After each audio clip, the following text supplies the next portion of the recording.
Good afternoon, everybody. I'm Laura Byrne with Tampa Bay Parenting Magazine, and we are here at the emergency room, the pediatric emergency room at St. Joseph's Children's Hospital, and once again joined by Dr. Luque. You are the medical director here. I know it's been a very busy day, and flu has really played a big part of that, and that's why we're here today to talk about the flu, because I'm sure you know that you've seen it, you've heard it.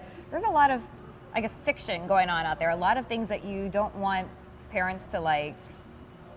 You Correct. need to kind of clear up some misunderstandings. Correct. What is true that here in Florida, we're getting now the brunt of the flu season. We are a little bit behind the rest of the states in the country, and now we're seeing our peak.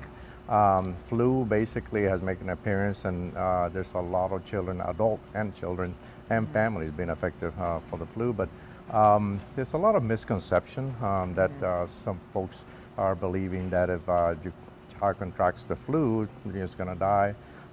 Those are the exceptions, absolutely not the rule. Most healthy children that get the flu, they're basically going to get a few days of cough, congestion, headaches, and it's a self-limited viral infection that usually goes away by itself. Now, there's some children that are at higher risk of getting a complication, which is what we've been seeing in the news, that the death been attributed to the influenza complications. And some children are at high risk for those complications. They are kids under 2 years of age, children that have an underlying disease, for instance, asthma, diabetes, heart disease, immune system compromise. Those are at a high risk that they get the flu to get a complication. Those are the ones that we advise to go to the physician and seek treatment early. You know, the headlines are very scary for parents, and just how the news media has been covering it. How do you feel as a physician about that? Well, again, most of the flus are benign, adults and kids. What you hear in the news is basically not the norm whatsoever. Those are rare cases, occurrences in which a child that contracted the flu ends up having a complication from it, and then the result is a tragedy. But it's absolutely not the rule, and not what we're seeing also. Now, I know there are a lot of other viruses going around right now. How do you know that your child, or even yourself, has the flu as opposed to a cold or another viral illness? Well, first of all, we're in the season for the flu, and then the flu usually comes to you in a sudden way. High fever, sometimes 104. Sometimes may or may not have the cough and the runny nose initially, but you feel shivers, headaches, and those are the classic symptoms that we've been seeing. Most of the time, it's going to get a little bit worse for the next few days.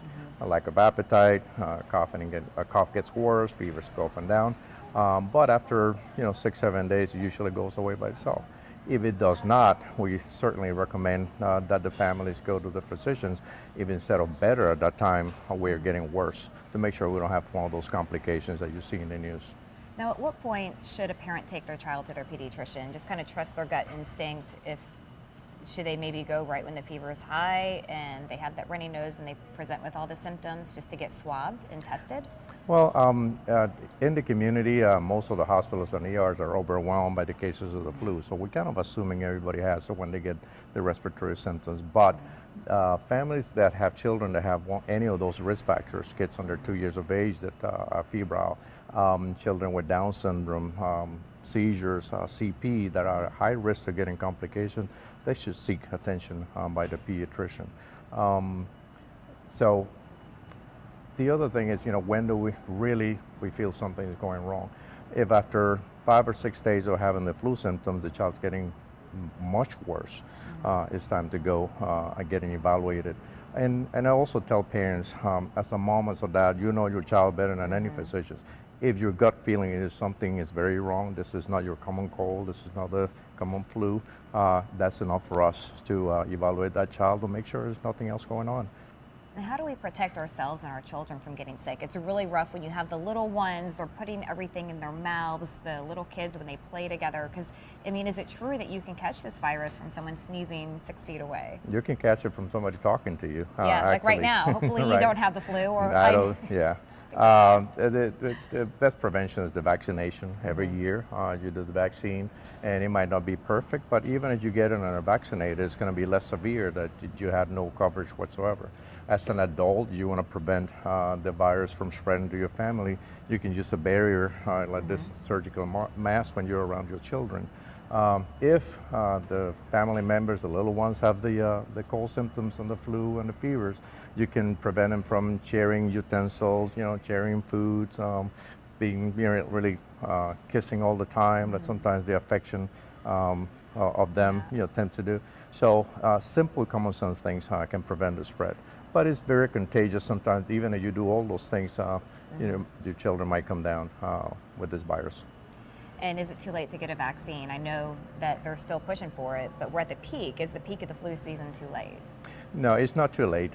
It's going to take about 2 weeks after you get the shot to the immune system to really be able to recognize and act on the virus if your body contracts it. But it's not too late. You still, they're saying, we are at the peak, so there's still probably a month or more of cases yet to be seen. So even if you haven't gotten the vaccine this year, it's not too late to get it. So the main strain that is causing concern is the H3N2, right? But there are still other strains out there, which is why you're recommending the vaccine. Correct. This year vaccine is not perfect because there have been some changes to the forecast of the virus that we're going to get. The H3N2 specifically is a virus that kind of changes face and then makes it not well recognizable. And the flu is only about it's about 10 to 30% effective. But there's other strains of the influenza B. So even if you get the flu, let's say last week, you can still contract another flu that is a different strain. So don't blame the vaccine, don't blame, well, I got the shot and I still got sick, because there's several other strains that are not covered by the vaccine. But you'll be protected better than having no shot at all. Now, what do we do as a parent? Is it okay to still take our kids out in a public environment, to like a theme park or hanging out with other kids? I know there's a fear out there of parents being afraid to do stuff like that because of the flu. Well, it's just your responsibility to your family and others.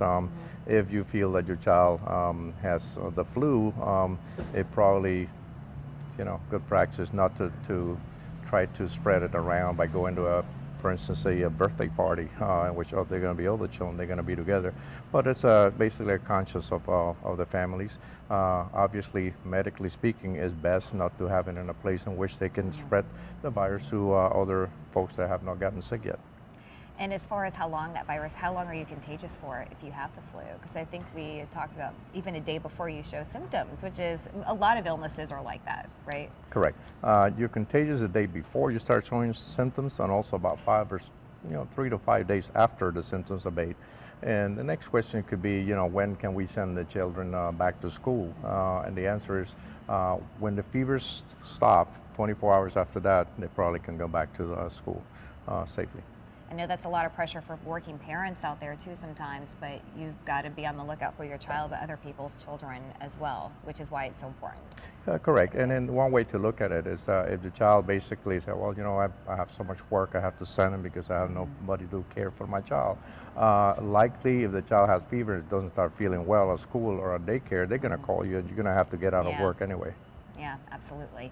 Is there anything that you want parents to understand that you're seeing a lot among patients? Just to know that's not right, or just what you want to maybe, reassure families about the flu season this year? Well, that's simply, everybody pretty much in town has, we've been seeing record numbers of children in our emergency department. Pediatricians have been seeing record numbers of kids in their office. If your child is healthy and it gets sick and get fever, when they just have a bad cold, you can deal with that at home. It's not necessary sometimes to go to the emergency department or seek your doctor. But any question in your mind, whether this is something more, this is not acting like a normal cold that your child has, basically consult your pediatrician. And what can we learn from this year's flu season? What do you think the big lesson is out of this? Well, every year it comes down, makes a presence in Florida. Sometimes it's bad, sometimes it's not too bad. But we always have to be vigilant and Again, the vaccination every year before the season hits for the flu is probably the more important measure you can take to protect your family. So for the next season, when should we be getting those vaccinations? October, November, usually the vaccines become available, and they try to do their best to match what their forecast is going to happen as far as which virus, and that's the time to get it before actually people start getting sick. But as a doctor yourself, you're wearing the mask to protect yourself. So those are the steps that you take, I'm sure, here at the hospital, right? Washing hands. Correct. Not only in the hospital, some other places in which you see a lot of folks that are sick. Because if we are sick ourselves, and we've seen it in some of our colleagues, I mean, you can't take care of children and patients that need you to be at your best. So, you know, this is just for protection. And by the same token, if we get sniffles, some of my colleagues, I advise them to just to wear a mask because you don't want to get that virus to their patients. Absolutely. Anything else you want to add that you want to let families know out there? No, the season will be over. It can't be soon enough. But again, supportive care if your child has the flu, fluids, temperature control measures, and when you have any doubts about where the illness is heading, contact your pediatrician. Awesome. Well, thank you so much, Dr. Luque. Again, you are the medical director here at the Pediatric Emergency Room at St. Joseph's Children's Hospital. We do appreciate your time. I know you're very busy today, but I think a lot of good questions answered here for sure. My pleasure. Thank you, everybody. Have a good day. Stay healthy.